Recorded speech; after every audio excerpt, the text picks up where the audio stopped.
panjenenganipun Bapak Laksda TNI Purnawirawan Diki Yunianto, juga yang kita hormati Bapak Letkol Purnawirawan Dr. Andes Dudi Suryadi MAP. Kalau dulu kemerdekaan Republik Indonesia ini Allah anugerahkan pada bulan Ramadan, artinya nilai-nilai patriotisme terbangun luar biasa di bulan Ramadan di 1945, maka panjenengan itbah dengan proklamasi kemerdekaan di bulan Ramadan, maka Rakerda DHD BPK 45 Jawa Timur dan DPC se-Jawa Timur ternyata juga dilakukan di bulan Ramadan. Ini kalau saya matur bukan sekedar basa-basi, Bapak Ibu sekalian yang saya hormati, tidak ada daun kering yang jatuh tanpa izin Allah.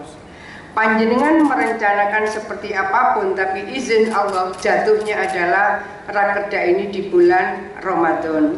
Mudah-mudahan berseiring dengan ridho dan barokah Allah. Amin. Ada hal yang dalam matur nuwun sangat, bahwa amanat rekomendasi dukungan panjenengan relawan juang ini juga panjenengan menandatanganinya di bulan Ramadan. Matur nuwun semuanya, semua yang saya hormati.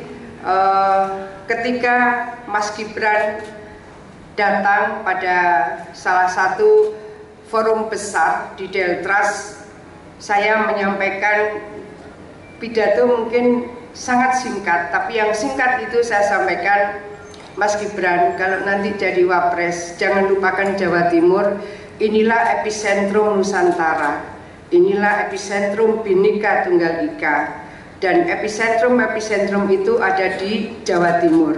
Dan yang melakukan pembudayaan kejuangan adalah DHD 45. Insya Allah semua yang panjenengan lakukan ini akan memberikan resonansi sangat strategis bagi keberlanjutan Negara Kesatuan Republik Indonesia. Pada saat kami mendapat kesempatan silaturahim di Hambalang bersama lebih 1.000 relawan, di hadapan Pak Prabowo pun saya menyampaikan, saya tidak bilang kita minta proyek, minta apa, enggak. Saya mohon Bapak kalau jadi presiden nanti, saya sampaikan jangan lupakan Jawa Timur, karena kembali kawasan Nusantara yang kemudian diadop oleh negara ini, kata Nusantara itu terlahir dari bumi Mojopahit, dan epicentrum bumi Mojopahit ada di Jawa Timur.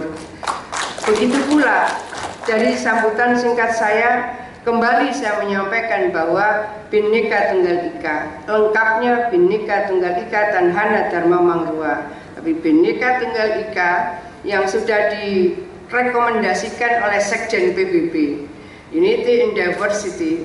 Lalu beliau menyebut bahwa Bhinneka Tunggal Ika yang dijadikan perekat bagi keberagaman di Indonesia, beliau minta itu diadopsi oleh negara-negara di Asia Pasifik.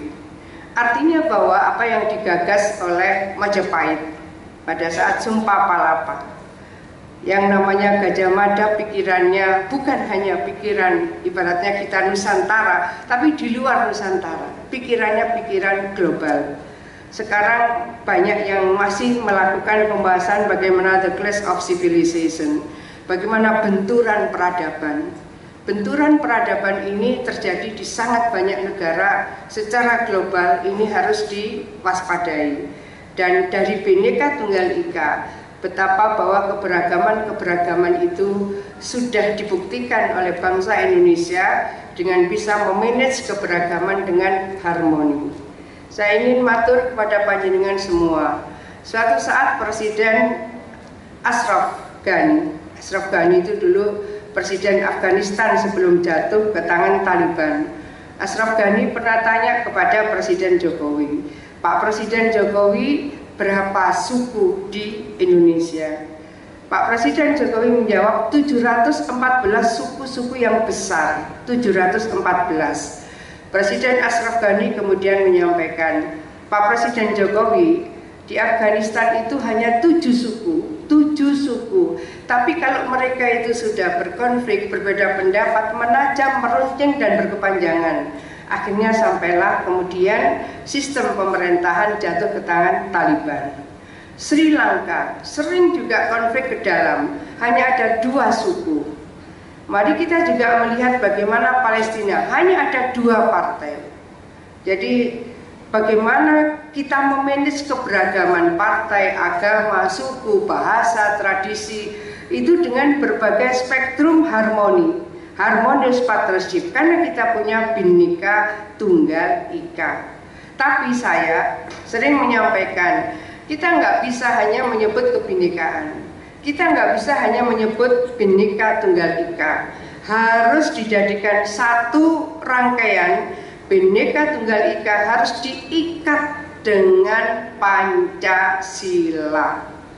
Jadi Pancasila inilah pengikat dari kebinekaan kita, sehingga pagar NKRI ini pilar-pilarnya kokoh semua. Dan di Jawa Timur yang terus punya kekuatan istiqomah menjaga kejuangan seperti ini adalah DHD dan DHC 45.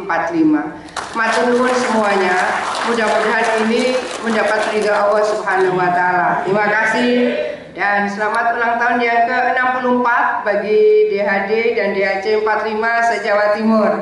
Merdeka! Terima kasih. Assalamualaikum warahmatullahi wabarakatuh.